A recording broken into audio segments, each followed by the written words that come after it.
One of my favorite times of the week is Therapy Thursday. We are down to two therapists today, though. So you got your boy, Dr. Davi, and Moo Meredith Hey. rocking with us. If you have a question, I need therapy after you going in on me about my dress. Yeah, this is not over.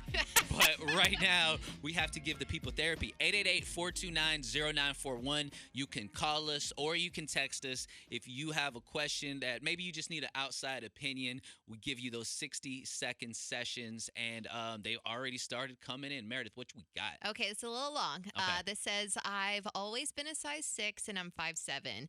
About 2 years ago, my weight crept up rapidly and has stayed higher than normal. There's no medical reason, and I've made positive changes in my routine, and I also have an incredibly demanding job. We have kids, house, huge yard, all that, plus pets, so I'm really busy. Husband has now told me he won't have sex with me until I lose the weight, and that was 4 months ago. I may not look my best, but I certainly don't look bad. Everything else in the relationship is great. We're best friends, but this is killing me because now I'm just hating my body and I feel miserable. He first and foremost, he is 100% absolutely wrong about that. That was that wasn't right. That was not the way that you called them best friends. That's not the way best friends talk to each other or handle situations. So big strike on him for that. He was wrong. As far as the workout thing, the best advice I could give, and the best thing that's worked for me when I was like really into the gym, it was because I found something that I truly, truly enjoyed. Like for me, it was basketball. I loved going to the gym, playing basketball. I would do it almost every day, and I was in some of the best shape of my life because it didn't feel like I was working out. It felt like I was just playing. So I would encourage you to maybe try to find an activity, something that you can really, really enjoy. I know it's easier said than done, but something that you can enjoy that doesn't necessarily feel like exercise. I think that will do wonders. And then from there, implement different things. Maybe if it's weightlifting that you love that doesn't feel like So it. she needs to get her ass in the gym is what you're saying? Well, I'm not saying because of her husband. I'm saying for herself. Because hearing that from your man is undoubtedly going to shake up your self-confidence and, you know. That's something you really can't forget either. Yeah. So that's true. That's true. He's 100% wrong for that. But I think finding something that you can kind of, I don't know, really enjoy and doesn't feel like you're working out, I think that'll help you immensely. Yeah, I think that that's a good idea. We got a couple of calls. Oh, okay. All right. 888-429-0941 if you want to get on the phone with us. Wild, who's this? This is Sarah from Bradenton. Hey, Sarah. It's Therapy Thursday time. Do you want to ask me or Meredith?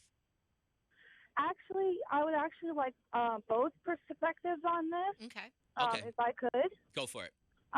So basically, here's the situation. Me and my fiance have been together for almost 6 years. We have a 2-year-old daughter together. And I've been the only one working since he lost his job due to the pandemic. It's actually gotten to the point where I'm stressed out because I'm paying everything by myself. I've tried talking to him about putting her in daycare and maybe him go out and getting a job.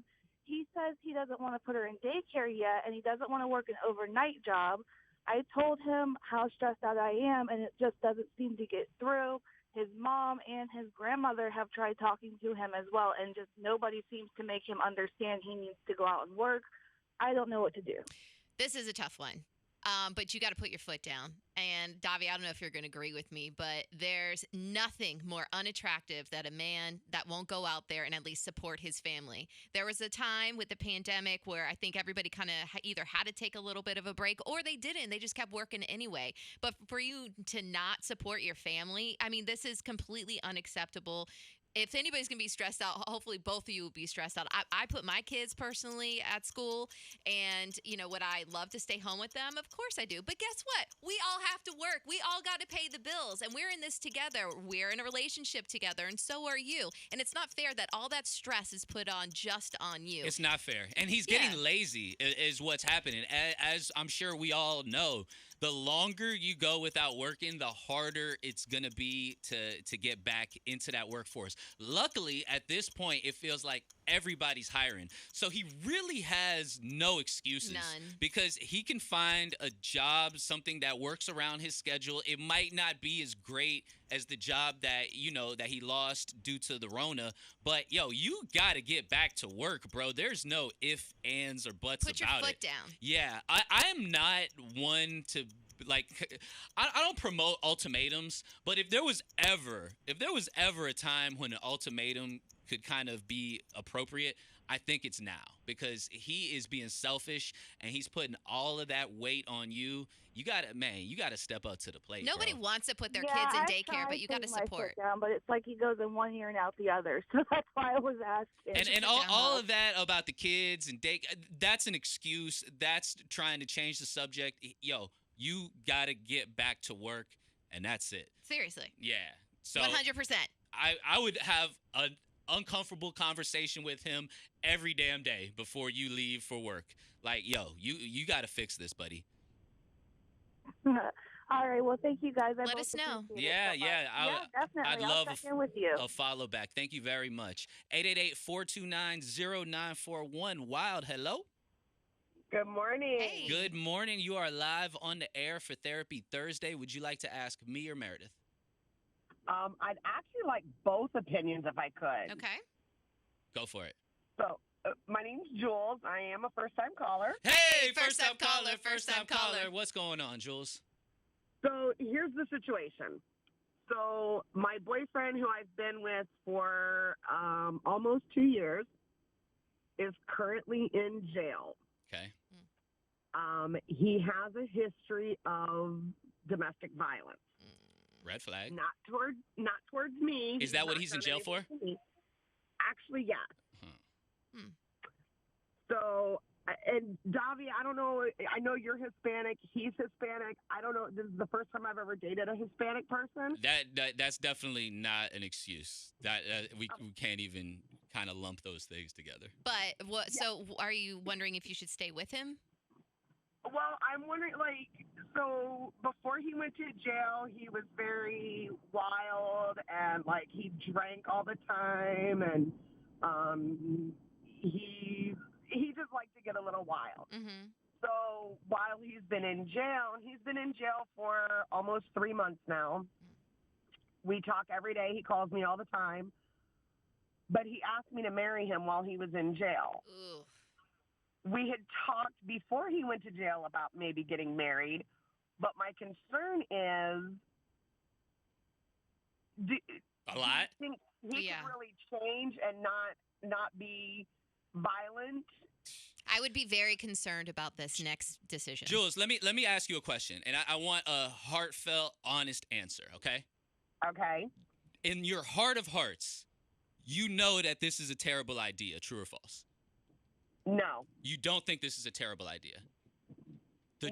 The marrying the drunk domestic abuser, you don't think you don't see the problem with that?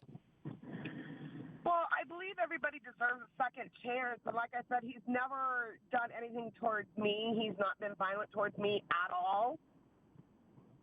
So I think people can change, and I do believe everybody deserves a second chance, and I think he's learned from his mistakes. Well, the thing is that this sounds fresh because he's just in jail now, you know? Yeah, people in jail have it's very easy to say that you've turned over a new leaf and make excuses for your past behavior when you don't have access to a lot of those things that put you in that same situation. Let me ask you this. So he's been in jail for 3 months, and you guys were together before he went to jail.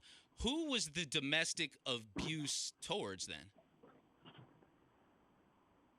It was an ex. That he was still dealing with? They have a child together. Okay. Do you see how many red flags have started to pile up in this situation, Jules? Well, yeah. Okay. Well, listen, she called for our blunt advice. Go for it, Meredith. And woman to woman, what would you say? He also has been reading the Bible and doing Bible studies while he's in jail and stuff, and he keeps telling me That he wants to start going to church when he gets home. Well, yeah, and- well, and I get that. all And no offense to him or anybody that's been in jail, but there's not a lot else to do in jail at the moment. You know what I mean? He's just sitting there thinking about what True. happened. So it's reading and calling you and professing his love to you. That's his whole world right now because he has no other options. That being said, you called for Davi and I's advice, and we're going to give it to you. There's way too many red flags here. I know you believe in people having second chances, and that's fine, and we believe in that too wholeheartedly. But this is fresh. This just happened. He just went to jail. He's still currently in jail, 3 months, and who knows how much longer because we don't know. That being said, just because it was towards her doesn't mean it's not going to be towards you one day. What if you have a child with this person? What if you get in an argument with him? What if he has too many drinks? I mean, this could easily be put on you in the future. Jules, and I can kind of just guess from your tone that you are 1 foot in and 1 foot out. So I don't think anybody telling you that this isn't the right guy or to leave him. I don't think that that's necessarily going to work in your case. Just keeping it real. So I would say this. If you're going to keep this relationship alive, which Meredith and I think both agree it's not healthy, it's not the smartest choice, but it's your choice. I would at least say, don't marry that man. Don't marry that man. Don't have a baby with him. And especially fresh out of jail. If he wants to do that, and that's a step that you both want to take, he has to prove it to you. And proven to you could be years of him changing his behavior. He has an issue with drinking. He has an issue with violence. He has an issue with his baby mother. All of these things, all these boxes need to be addressed. They need to be checked before you guys could ever even think about making that next move. Can we agree on that? Think about it. Yeah, so I did tell him that I was not ready to talk about marriage right now. That there was some things that he needed to take care of. Do you think I was wrong in telling him I thought he needed to attend anger management? Of course not. No. I think any sane person that doesn't want to throw the relationship away would have these caveats. Also, the judge is probably going to make him go to anger management anyway. Anger management, maybe alcohol abuse AA, management, all that stuff. Yeah, I think there's a whole bunch of things that he needs to work on before there's a we, and especially before there's a wedding. Mm-hmm. Right. Well, fortunately for me, I can't have children, so they'll never be. That will never be in the picture. Oh, I'm sorry to hear that. But yeah. that being said, protect yourself. Yeah. We care about you. Thank you, Jules. Thank you for hitting us up. Okay. Wow. You know, this happens all the time. It does. You're told something and you want to believe in somebody, but then look at their actions. You cannot just turn a blind eye to what is actually happening just because you love somebody. And on top of that, you kind of hit the nail on the head. You said, people in jail have time. And not just that, to read the Bible and say that they change. They also have time to shower you with attention. Yes. So they talk every day. I'm sure he writes letters and all that. He's changed now. Well, he's had time to change while he's in there. Wait till he gets out. What if something else happens? You got to prove it. Yes. You got to prove it. And that's just to protect yourself and to protect the relationship. Maybe, just maybe, there's something there. Maybe he can change and maybe they can live a fruitful, productive life together. But that is a long ways from the situation that they're both in currently. Yeah, definitely. Solid advice? I think so. You think we did okay, Meredith? I hope so. Okay, I do too.